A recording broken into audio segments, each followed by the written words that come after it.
네, 코로나19 현황 짚어보겠습니다. 오늘은요, 천은미 이대 목동병원 호흡기내과 교수님과 함께하도록 하겠습니다. 교수님 어서 오세요. 안녕하세요. 예, 좀 늘었네요. 네. 국내에는 20명, 또 해외 유입 사례는 계속 꾸준히 두 자릿수인 것 같고요. 현 상황 좀 어떻게 진단하고 계세요? 오늘은 이제 강서 요양시설에서 확진자가 늘면서 이제 국내가 20명이 넘었고요. 네. 특히 수도권에서 이제 많이 나왔는데 매일매일 좀 달라지는 것 같습니다. 뭐 제주에서 나왔다, 강주에서 나왔다. 그 말은 전국적으로 다 지금 감염이 진행이 되고 있다는 얘기고 예. 또 해외인 경우에도 지금 보면 아시아 쪽이 많지만 미국에서도 많이 들어왔고요. 예. 또 유럽이나 아프리카까지 지금 오고 있기 때문에 세계적으로도 지금 전 지역에서 다 확진자가 나오는 추세이기 때문에 국내나 해외나 어느 지역이 특별히 많은 것이 아니고 그렇기 네. 때문에 국내 관리도 필요하지만 해외 입국에 대해서도 우리가 좀 더 철저하게 관리가 필요하다는 그런 시점이라고 생각합니다. 네, 예. 지역 발생도 다시 증가하는 추세고 해외 유입도 26일째 이제 두 자릿수로 집계가 네. 되고 있는데 이 해외 유입과 관련해서 계속해서 이제 확진자가 늘어나자 당국에서 치료비 전액을 지원하는 것과 관련해서 검토가 필요하다라는 목소리가 나오고 있는 것 같습니다. 사실 국내 방역이라든지 어떤 의료 체계에 좀 부담이 돼왔던 건 사실이지 않습니까? 네, 그동안은 이제 해외 입국하신 분들은 다 국내에서 검사, 치료, 격리까지 다 해주셨는데 지금 사실은 이제 해외 입국이 지금 계속 늘고 있지 않습니까? 그러면 국내에서 지금 가을이 되게 되면 이제 독감철과 겹치면 병상이 더 많이 필요할 수가 있고 국내도 지금 집단적으로 발생하는 지방 같은 경우는 벌써 병상이 많이 부족하죠.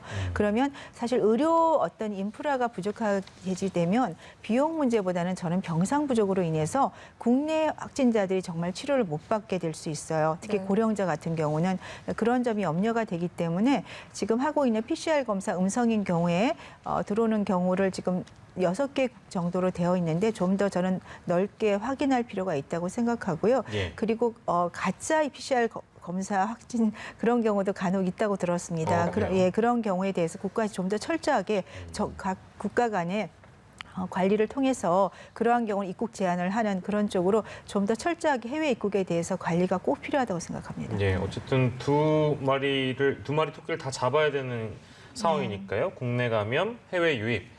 아무튼 해외 유입이 지금 26일째 두 자릿수로 집계가 됐다는 점 걱정돼서 저희가 짚어봤고요. 국내 사례 저희가 좀 세부적으로 들여다보겠습니다. 여기 이제 제주시 한림읍인데요. 유흥주점 손님으로 확인된 26번째 추가 확진자입니다. 근데 출입 기록이 없다고 들어서 이렇게 된다면 원래 보통 우리 QR코드 이런 거 네. 찍고 들어가잖아요. 근데 그렇죠. 이거는 또 안 됐다고 하니까 이거 허점이네요. 그렇죠. QR코드를 찍지 않았기 때문에 주점 출입이 확인이 안 된 과정에서 네. 며칠을 소비를 하신 거죠. 그러다 보면 그 사이에 N차 감염이 됐을 거고요. 예. 그러니까 이런 식으로 우리가 확인을 한다고 하지만 이렇게 방역에 조금씩 실수가 있는 것 같습니다. 그래서 예. 이분 같은 경우도 21번, 24번 그 확진자하고 주점에서 접촉을 하셨는데 예. 나중에 카드 결제로 확인이 됐다고 합니다. 아. 그 과정에서 조금 시간 지체가 된 점이 있습니다. 예. 네. 지금 이 26번째 환자 같은 경우는 서울 광진구 20번째 확진자와 관련이 있는 것으로 네. 지금 밝혀지고 있는데 이 20번째 확진자 같은 경우는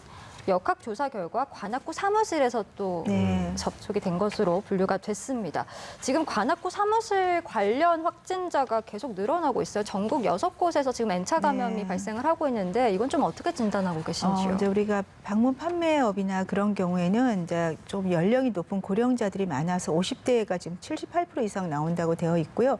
또 한 곳에서 계속 밀폐된 공간에서 장시간 이야기를 하게 되죠. 체험 학습도 해야 되고 설명을 해야 되기 때문에 그러다 보니까 감염의 빈도가 높아지는 거고 또 하나는 이게 한 곳에 있는 것이 아니고 전국 지역에서 오고 가기 때문에 그래서 지역 전파가 지금 많이 되고 있는 것 같습니다. 예. 그러다 보니 지역으로 가니까 우리가 이게 확진자를 빨리 못 찾고 그러는 사이에 이제 확진자가 전국으로 퍼지는 그런 문제점이 있는 것 같습니다. 지역 감염 중에 이제 대두되고 있는 문제점 중에는 이제 치료 병상이 부족한 네. 부분 이런 부분 저희 꼽아야 되는데 광주의 사례입니다. 광주의 40대 주부 A 씨가 계신데요. 지난 10일에 확진 판정을 받으셨고요. 대학병원 입원하셨는데 중증 치료 병실이 이제 부족해지니까 사흘 뒤에 생활치료센터 이송됐다가 다시 또 상태가 안 좋아지니까 음압병실로 옮겨지신 거예요. 근데 이게 실제 이렇게 병실이 부족하거나 이런 사례 때문에 타 지역에서 치료를 받는 확진자가 32명에 이른다. 이것도 문제네요. 우선은 이제 이분은 연세가 좀 적었기 때문에 나이가 적었기 예. 때문에 처음에는 이제 병실에 입원을 했다가 생활치료시설을 옮기는 과정에 예. 생활치료시설이 준비가 안 돼 있으니까 200km 떨어진 곳에 간 거죠. 근데 아무리 경증이라고 하더라도 폐렴 증상이 있거나 그런 200km를 가시게 되면 나빠질 수밖에 없으세요. 예. 그 과정에 나빠져서 다시 음압병실 오게 되고 이러한 경우가 분명히 생길 수 있고요. 예. 사실은 수도권의 대부분 이런 중증 병상이 많으세요. 우리가 예. 보면 응급으로 병상에 입원할 수 있는 그 거리를 보면 수도권은 거의 3km 이내지만 예. 지방 같은 게 거의 20km가 넘어요. 그러다 보니까 많은 환자들이 차라리 그럴 바에는 서울로 오겠다는 분들이 많은 이유가 진짜 그렇겠네요. 그렇죠. 그만큼 거리에 문제가 있고 예. 그리고 병상 자체가 준비가 안 돼 있었고요.